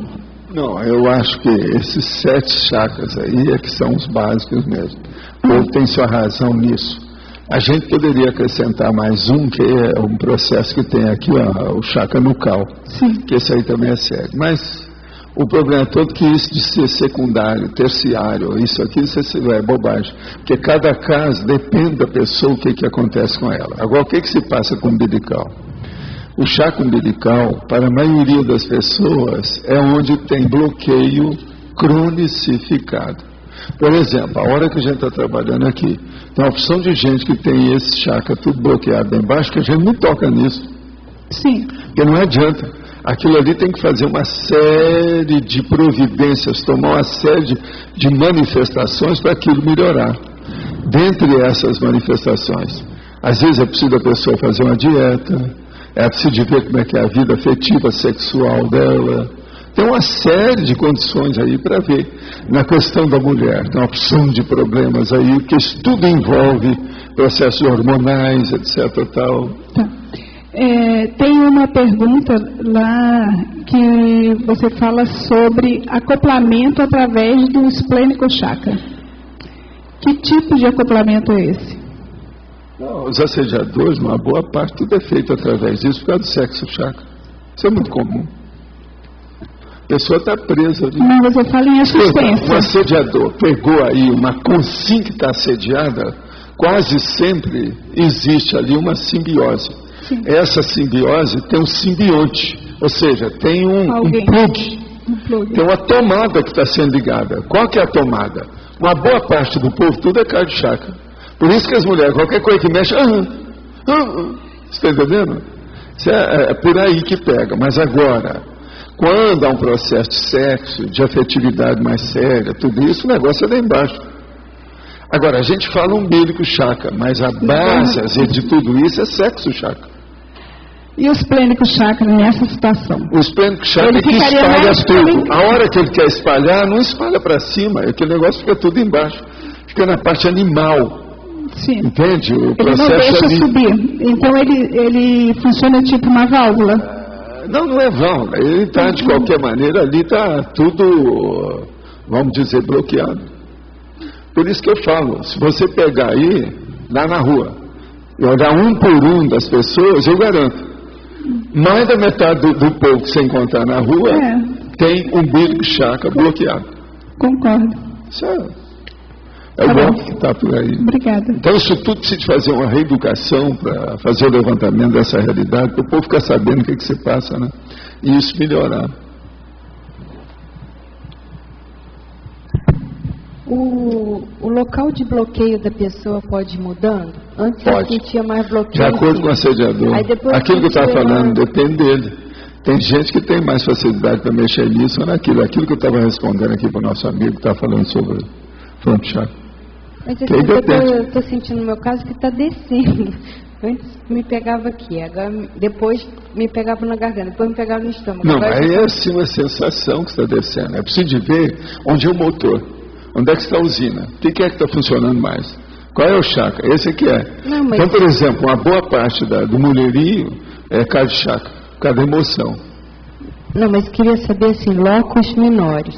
Antes, se eu ficava assim mais estressado, mais qualquer coisa, eu pegava a minha garganta. Aí depois passou essa fase, aí começou a pegar o estômago, agora passou essa fase, agora... Isso é a sua somatização pela situação que está aí, não é só o processo de chakra. É o jeito de pensar na história. O problema todo é você eliminar isso. É a fraqueza da área que você tem. Tem que eliminar. Cortar isso. Entende? Mas agora melhorou foi porque eu fui cuidando, então, por exemplo, parando de tomar coisa gelada. Você começou a cuidar suas coisas, lógico, isso tudo entra, não tem saída. Nós temos que lembrar o seguinte, esse tubo que começa aqui e acaba lá embaixo, passa tudo por dentro da gente. Isso é uma espécie de rodovia que passa no Brasil de norte a sul, do Arroio até o Chuí, aquele negócio do Arroio, Chuí, lá de cima até o corpo é isso. Isso é um problemão. E outra coisa, eu faço isso, engolir, deglutir. Já foi uma porção de bactéria. Vai ficar ou vai sair? O que vai acontecer com isso? Alguma coisa tem que ter. Por isso o processo de saída é muito sério. Por isso que a gente tem que estudar bem. Hoje mesmo eu estive conversando com uma pessoa sobre o processo de constipação intestinal, que é um processo crônico na vida da pessoa. Então eu estava dando todas as dicas. E não é só aquela receita que eu dou aí da moranga, etc. Não. Negócio mais sério, eu tive que mostrar tudo, por causa do processo de fecaloma, que é um tumor de fezes dentro da barriga da pessoa. Agora veja, isso é muito mais comum do que a gente pensa, o povo não fala muito nisso. Uma outra coisa, e o povo que vem com colostomia aí? Que o processo todo é aqui, assim, tem que abrir, limpar. Você sabe, aqui de vez em quando tem gente com isso. Eu não falo quem é, mas essa pessoa sofre, é um negócio terrível. Tudo porque tem coisa atrás. Não se cuidou. Alguma parte, por exemplo, do gastrointestinal não foi bem cuidada. Por isso que a gente tem que tocar. Vocês pensam, de vez em quando aparece gente aqui que tem colostomia. Eu sei. E ninguém sabe. Mas o que eu vejo, assim, o que eu acho que é uma combinação de alguma coisa energética com físico, com mas o processo todo emocional. Aí é sempre o emocional que funciona em cima da energia. E essa energia vai para aquele locus menor de resistência do momento evolutivo. Do momento. Eu pensei que era a vida inteira. Não, a vida inteira não tem nada de vida inteira. Nem o seu corpo não é de vida inteira. Todo ano ele muda. Outra coisa, existe até aquela hipótese, a cada 28 dias as células as maiores se modificam. E é uma opção de células, né? Você não viu que até a célula do coração, do músculo cardíaco, ele muda?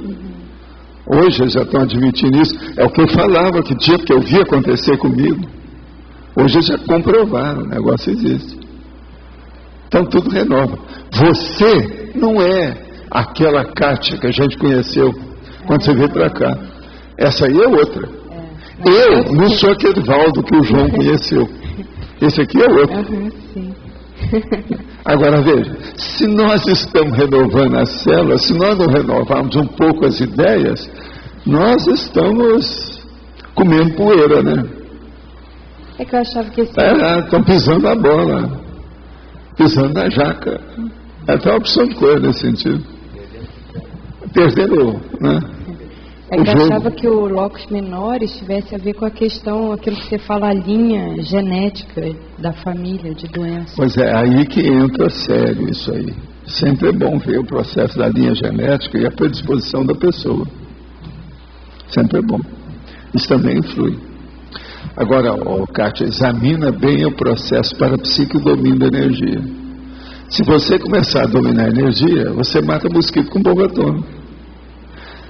Uma pessoa está sentindo uma bobagia qualquer numa área, ela começa a mexer com a energia toda, aquilo estabiliza, equilibra, dá homeostase de órgãos e sistemas. Alguma coisa vai ajudar, sempre. Então, mexer com a energia toda é matar mosquito com a bomba atômica. Mas acho que tem aquilo que você fala também, que a gente só presta atenção num pedaço do corpo quando ele acontece. Se você ouviu que tem alguma parte do seu corpo que está dando sinal, que tem alguma coisa errada. Ele tem que funcionar quieto, deixa você em paz, você pode dormir em paz. Começou a chamar atenção, no mínimo, tem pelo menos um prurido, uma coceira. Tem alguma coisa que tem aí, um mosquitinho, uma pulguinha, alguma coisa tem. Por dentro, então, o negócio sempre tem alguma coisa. Agora, quando chega numa determinada idade, todo mundo tem as parestesias, tem as algias, que isso aí faz parte do processo. Entende? Devido ao processo, por exemplo, de articulação, neurologia, isso tudo influi com a idade. Devido ao uso. Mas comida também, você acha que influi? Comida? É. Comida é uma das coisas que mais influi. Agora, hoje, nós temos que ter muito cuidado com o ar também, que está influindo demais, que é o oxigênio. Que é a pessoa que fica no lugar que está tudo viciado, isso é terrível. Essas boates, do jeito que são feitas boates na vida moderna, isso é uma loucura ficar ali. Não, mas comida, assim que eu estou falando, se a pessoa comeu a vida inteira algumas coisas, e aí de repente vai tendo que parar de comer. Olha, tem certas coisas que você tem que mudar, não tem jeito. Se a pessoa quiser acertar, porque nem sempre aquilo que a gente começa está certo. Então, para equilibrar mesmo, às vezes tem que fazer uma renovação. Uma boa parte do Brasil, por exemplo, da minha época, todo mundo comia carne de porco e gordura, com tocinho. Tocinho era servido na mesa, normal. A maioria morreu mais cedo. E outra coisa, um monte de gente, tudo demente. A pessoa chegava aí 60, 65 anos, começava a ir para a rua e se perdia, não voltava mais para cá, todo mundo atrás. A minha terra, o que tinha de gente doida, depois de 60 anos, mas eram dezenas. Tinha casa que às vezes tinha 5 numa casa só. A minha mãe falava assim, não vai nessa casa, não chega lá, que o povo tudo, é tudo doido, não pode. Então veja, isso tudo por quê? Arteriosclerose. Lá na base mesmo, o problema era arteriosclerose. E outra coisa, era muita, vamos dizer, muita gente que era figura de rua, você está entendendo? Aparecia aquele cara todo cheio de medalha, o doutor fulano, etc. Tal, tudo é doido. A mulher toda suja, xingando todo mundo, o outro fazendo discurso na rua. A cidade do interior era assim desse povo. Não havia ambiente para tratar dessa turma, não havia assistência, a gente tinha que estar socorrendo todo mundo, de todo jeito. A situação era precária. Agora você veja, isso tudo melhorou, a população melhorou, mas aumentou. Outros problemas apareceram. Naquela ocasião, por exemplo, era sífilis por todo lado. Hoje tem a AIDS por todo lado. Isso tudo substituiu, mas a coisa está aí. Os problemas estão aí. Existe muita coisa nesse sentido. Por exemplo, as doenças tropicais, muitas delas desapareceram, não tem tanto. Mas veja, o dengue está matando gente aí, inclusive aqui no Paraná. Uma bobagem, um mosquito desse. Todo mundo sabe como é que funciona, por que não dá um jeito? Agora, tem que equilibrar, educar o povo, não deixar no pneu, não deixar a água parada, a água podre, o negócio todo. Aquilo vai contra a própria pessoa. O povo tem dificuldade, precisa de falar nisso, mais, educar. Outra coisa, a doença de Chagas, na terra lá que chama Lassance, que é onde o Chagas descobriu a doença, ainda tem gente morrendo de doença de Chagas. Aonde descobriu a doença? Lá em Minas Gerais, em La Sança. Saiu no jornal, tem até as fotos das casas ainda, tudo. Ainda tem casa de adobe lá, do jeito que tinha antigamente, quer dizer. Não é fácil. Agora, eu tenho muita pena desses lugares e das pessoas do interior, que eu morei no interior e sei como é que é isso. Há gênios desperdiçados no interior dos países. O hinterland. Dá uma pena. Por isso que eu estudo esse negócio de interiorose, ver essas coisas todas, para ver se o povo cai em si, vê o que quer que faz. É muita gente desperdiçada, muito talento jogado fora. Você está entendendo? No interior. Porque às vezes falta assistência, falta orientação, falta educação, falta convívio adequado. Isso é difícil, falta exemplo. Por isso, a população cresce, mas fica esses cancro, você está entendendo? Aqueles estigmas lá dentro, a coisa prolonga, aumenta, é um problema. Seu Valdo, sim. Aqui atrás. No caso da educação da mãe com filho e filha, tem diferença na educação? O que a mãe tem que fazer, ou se é que tem diferença, no caso do filho e da filha, para no caso dos dois, não ser diletante posteriormente, na adolescência? Olha, é aquilo que eu estava falando para você, que você vai falar lá, aquele negócio. O ideal é o seguinte, é você ver de acordo com a etnia, como é que eles tratam a criança fêmea e a criança macho. E depois, como é que é o teenagers fêmea e a teenagers e o teenager macho. Você está entendendo? Então vê o rapaz, a moça, a menina, o menino. E outra coisa, o que é que a mãe influi nisso? Na questão aí, por exemplo, às vezes a mãe não influi tanto a criança, é o pai que vai influir. Então, se há alguma coisa errada com o menino, tem que segurar a coisa, mas a mãe é que tinha que ouvir. Se você vai dar aula para a mãe, ficou fora do pai.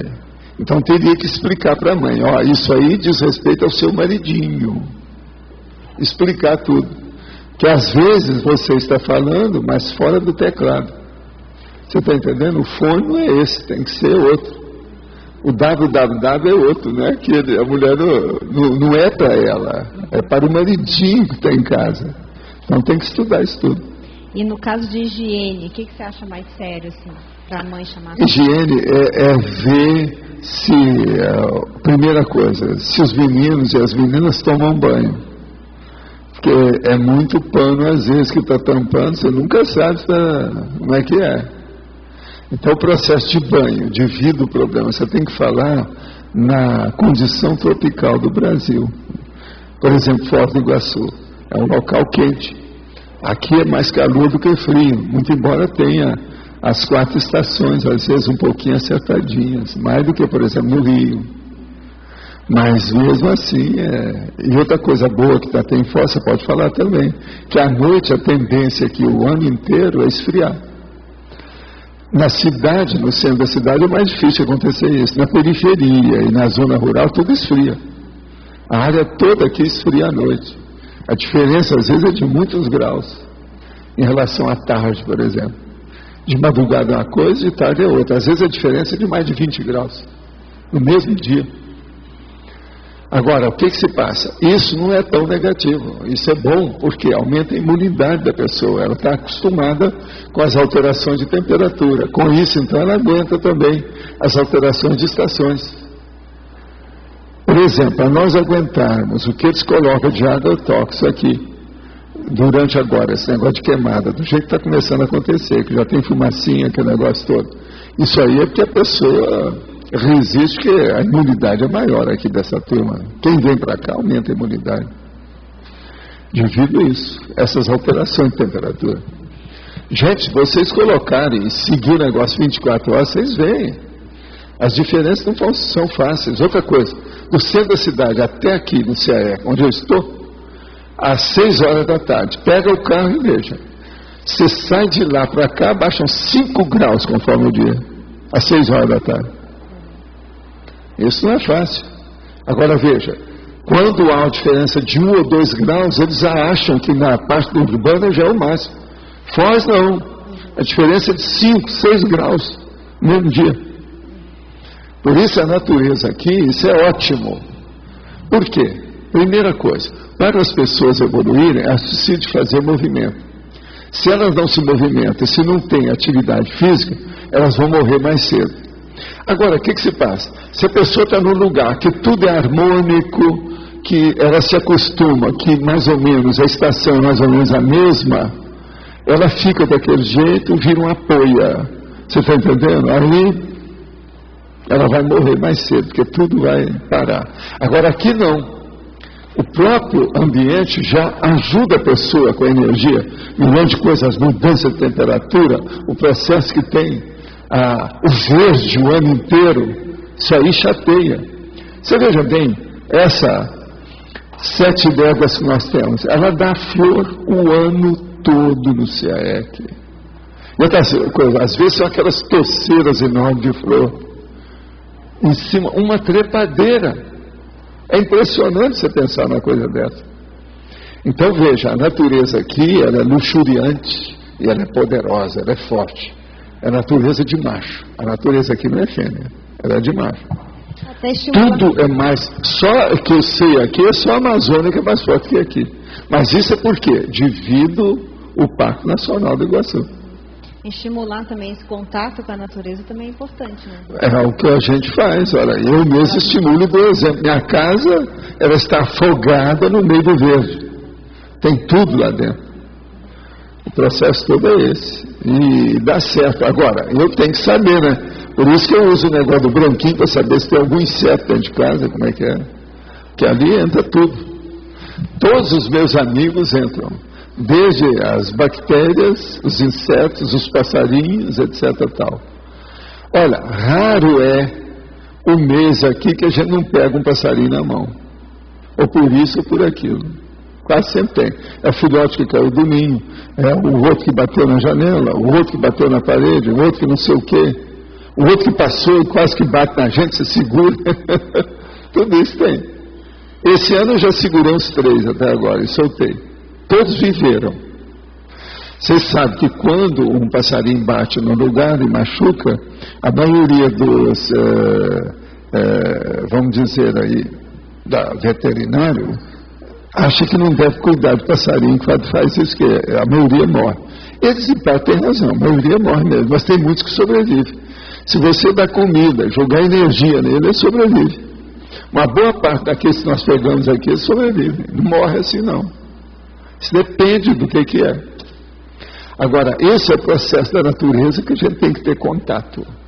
Esse contato tem que pegar todos os reinos da natureza. Você está entendendo? Eu acho isso importante. Outra coisa, uma hora seria bom a gente pegar aí, pedir para a Érica ou para o Roberto, para fazer uma listagem dos bichos grandes que tem aqui para o povo saber. A maioria do povo que foi morar aqui ou trabalhar aqui no CAEC vai ter tudo quanto é bicho que nunca viu na vida. E outra coisa, sem nada. Nunca, por exemplo, uma cobra pegou alguém aqui. Abelha já, porque a abelha não tem jeito. Aparece uma abelha de uma hora para outra. Nas últimas 3 horas, lá não tinha abelha nenhuma, aparece. Então as crianças vão brincar lá, bom, a abelha pode pegar a criança. Então a abelha não tem jeito. Mas cobra, por exemplo, esses anos todos aqui, eu não lembro de cobra nenhuma que tenha pego alguém. Isabel, você lembra de alguma coisa disso aqui? Nunca teve. Agora veja, os bichos que eu já vi aqui. Os tipos de cobra, codorna, vamos dizer, é muita coisa. Porco espinho. Gente, tudo esses, os preás da vida, capivara. Não é fácil. Precisava de fazer uma listagem para ver. Que vocês têm que lembrar que nós estamos entre a mata e o rio, né? Então tem de tudo. E outra coisa, tem vários bosques. Tem também vários pomares, né? Só o CAEC tem uns 3 pomares diferentes, em lugar diferente. Isso atrai tudo quanto é tipo de passarinho, de bicho, tudo. É muito sério. Agora eu vou só responder aqui umas perguntinhas. Dos 35 países que compõem a África, 20 vivem em estado de guerra e convulsões civis, levando a massacres. Por que, na sua opinião, essas notícias não chegam à nossa mídia aqui no Brasil? Pois aqui as notícias internacionais focam Estados Unidos e Europa. Olha, eu também acho isso aí um negócio errado. Agora, o que se passa? É porque não tem interesse. Agora, o presidente Lula já tentou entrar mais em contato com a África. Se começar a ter mais negócio e haver mais intercâmbio comercial, industrial, dentro desse processo, pode ser então que nós vamos ter mais notícia na mídia. A mídia que chama atenção sobre aquilo que interessa dos processos, principalmente da América. Gostaria de saber sua opinião sobre a divisão dos veículos de manifestação proposta pela Apometria, onde propõe 7 corpos e que alguns desses se dividem em outro. Qual a sua eficácia do processo? Olha, isso tudo eu acho bobagem. Isso aí, o nosso amigo, sabe, ele arranjou essas coisas baseado no orientalismo. Isso é bobagem. Isso aí eu já falava desde pequeno o seguinte: os corpos que a gente tem são esses. Mesmo assim, os corpos mesmo que existem mais é psicossoma e mentalsoma. Porque esse aqui, ó, vai embora logo, ele é rápido. O processo do energossoma é só para unir com esse aqui, também desaparece. Agora, aqueles que chamam do mentalsoma com outras coisas, isso e aquilo, isso tudo é bobagem. Porque o que interessa mesmo é o discernimento da pessoa, é o paracorpo do discernimento. Agora, você pegando o psicossoma, eu faço quantos corpos você queira. Em vez de 7, eu faço 70. É o que eu sempre falava, isso desde do centro da consciência contínua. É só fazer as duplicatas. Isso é um problema de quem sabe mexer com a transfiguração do psicossoma, faz isso. De modo que nisso aí, o nosso amigo da apometria caiu de quatro, porque está imitando o processo do orientalismo. Eu não vou nesse bico, porque na realidade não existe isso. O processo é o seguinte: conscientes tem 2 corpos básicos, consciente tem 4, para a gente chamar a atenção. Mais é bobagem. O senhor falou há pouco sobre os bloqueios do umbilico chakra terem raiz, em alguns casos, do sexo chakra. Vamos fazer um autodiagnóstico. Qual o procedimento para detectar bloqueios do sexo chakra? É muito fácil. Veja se você tem bloqueio no umbilico chakra. Depois você olha se tem algum processo de sexualidade na sua vida. Por exemplo, carência sexual, alguma coisa, por exemplo, de, vamos dizer, insatisfação, processo afetivo muito forte, que às vezes o problema começa por aí. Outra coisa, orgasmo frustro, orgasmo alterado, ter, por exemplo, um processo de energia negativa depois de uma relação sexual, isso tudo mostra. Tem uma série de condições para isso. Essas coisas tudo eu expunha lá no meus cursos de sexo somático.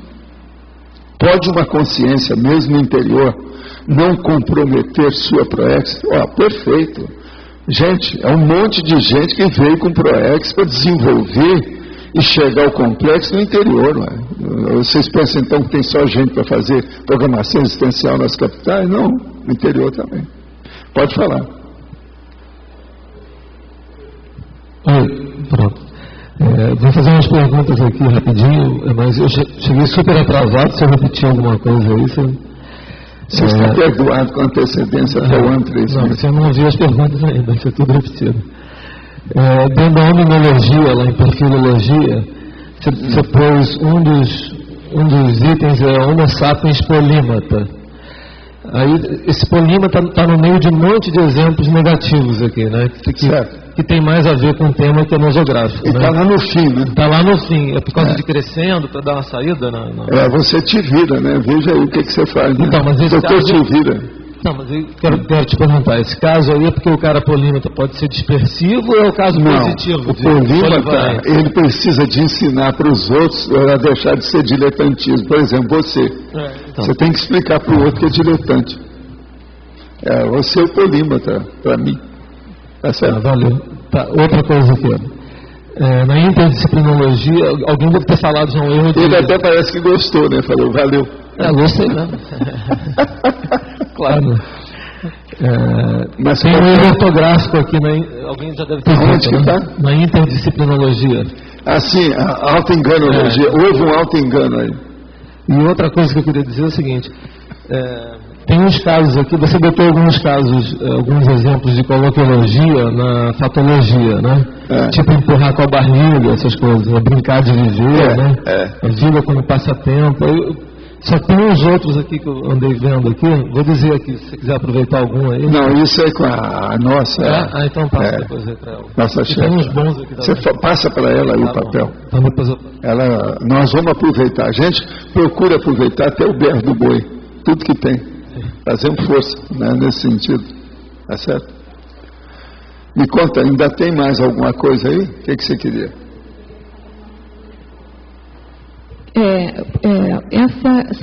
Que tem uma sessão chamada coloquialismo, né? Tem. Por que o senhor não colocou, por exemplo, empurrar com a barriga dentro da sessão coloquialismo? Eu não entendo direito. Às vezes é porque, para dar mais força para a fatologia aqui, conforme a situação eu mudo. Eu coloco, dou preferência, privilegio uma sessão sobre a outra. Entende? Agora, se você for dividir, tem um monte de coisa para ser dividido. Tem muitos estrangeirismos que às vezes deixo para chamar a atenção. Que às vezes é imperdível. Aquela colocação tem que ser ali. Não tem jeito, se você tirar, enfraquece a comunicação. O meu problema é fortalecer a comunicação e não enfraquecer. Tá certo? E é difícil. É preciso a gente ver essas coisas o tempo todo. Hein? O quê? Não, hoje tem 20, hoje vai demorar mais a ler lá com calma. Tem que ler cadenciado, com calma, direitinho, que é para mexer na cabeça de vocês. Chatear, né? Dá um jeito, né? De fazer pensar. Agora, vamos ver se a turma vai escolher logo no início, que a pessoa vê 2 ou 3, se entusiasma, fica, não escuta o resto. Essa história é antiga, nós já sabemos. Tá certo? Agora, então os nossos comerciais, por favor, faz favor. Obrigado. As pontuações da tertúlia de hoje: 17 votos online, 14 perguntas respondidas online, 19 perguntas presenciais, 74 assinaturas em livro de presença, 7 praticantes da técnica da INVEX. Os recados: teremos hoje a Elizabeth pela oficina de CAEC, Marta Ribeiro, Apex, Verônica, IAC, e Eliana, a complementar. Bom, pessoal, são 20, então, né, verbetes. Eu vou ler calmamente, não escolham correndo os 3 primeiros, porque tem muita coisa boa aqui. Ajuizamento pessoal. Autocomprovação. Autoparapsiquismo avançado. Centrifugação do egão. Circularidade contígua. Comunicação modular.